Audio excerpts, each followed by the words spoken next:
बलगल लोला बिकमालिही कशफ दुजा बिजमालिही।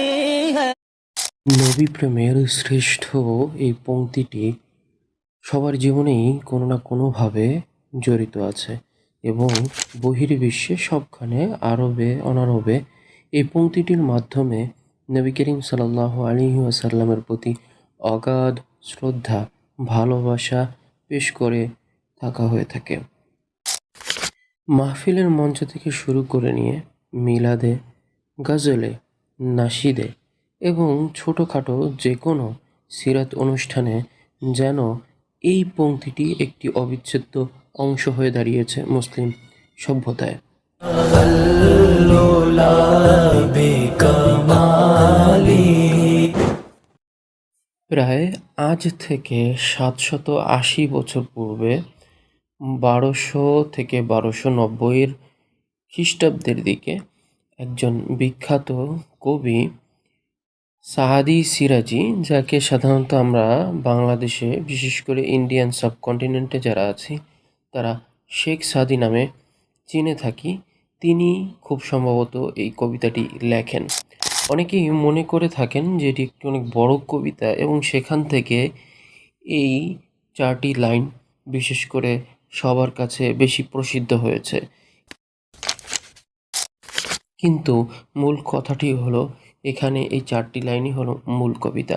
আপনি আরও জানলে অবাক হবেন, সাদি সিরাজি এই বিখ্যাত দার্শনিক এবং কবি, তিনি যখন প্রথম 3টি লাইন লেখেন যার অর্থ হলো বালাগল উলা বিকামালিহি কাশাফাদ দুজা বিজামালিহি হাসনাত জামিউ খিসালিহি, এই 3টি লাইন যেটা আসলে অর্থ করলে এমন হয়, যিনি তার নিজ পূর্ণতায় মহাশূন্য ভেদ করেছেন বা সর্বোচ্চ মর্যাদায় তিনি পৌঁছেছেন। কাশাফাত দুজা বিজামালিহি, সমস্ত অন্ধকারকে যিনি তার রূপ সৌন্দর্যে বিদীর্ণ করেছেন, ভেদ করেছেন। হাসনাত জামিউ খিসালিহি, এবং যার প্রতিটি গুণ মহা সম্মানের, খুবই সুন্দর, অমায়িক এবং মহিমান্বিত। बलगल उला।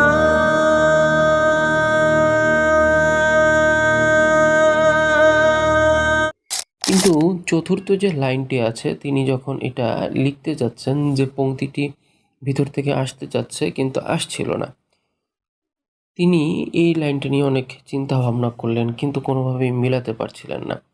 অনেক ঐতিহাসিকদের মতে বলা হয়ে থাকে, কিতাবের বিভিন্ন রেফারেন্সে পাওয়া যায়, তখন তিনি স্বপ্নে নবী করিম সাল্লাল্লাহু আলাইহি ওয়াসাল্লামের দিদার লাভ করেন এবং তিনি বলেন সল্লু আলাইহি ওয়া আলিহি।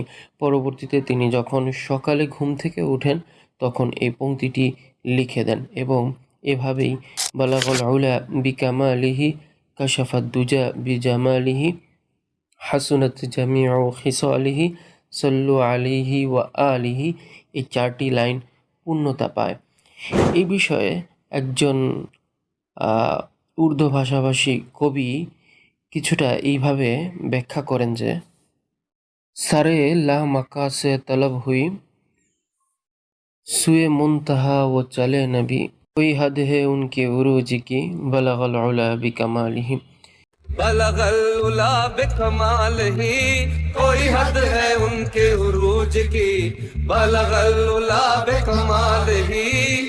মহাশূন্যের এক জায়গা যেটা লা জামান লা মাকান, নো স্পেস নো টাইম, এমন জায়গা থেকে যখন নবীজিকে মেরাজের জন্য আহ্বান করা হয়, সারে লা মাকা সে তলব হুই সুয়ে মুনতাহা ও চলে নবী, এবং সিদরাতুল মুনতাহা বা মহাবিশ্বের যে শেষ ঠিকানা সেদিকে যখন নবী করিম সাল্লাল্লাহু আলাইহি ওয়াসাল্লাম যাচ্ছিলেন, এবং আমার নবীর এই মেরাজ ভ্রমণের বর্ণনা আমি কীভাবেই বা দেই, তাই বলে উঠলাম বালাগল উলা বিকামালিহি কাশাফাত দুজা বিজামালিহি হাসনাত জামিউ খিসালিহি সল্লু আলাইহি ওয়া আলিহি।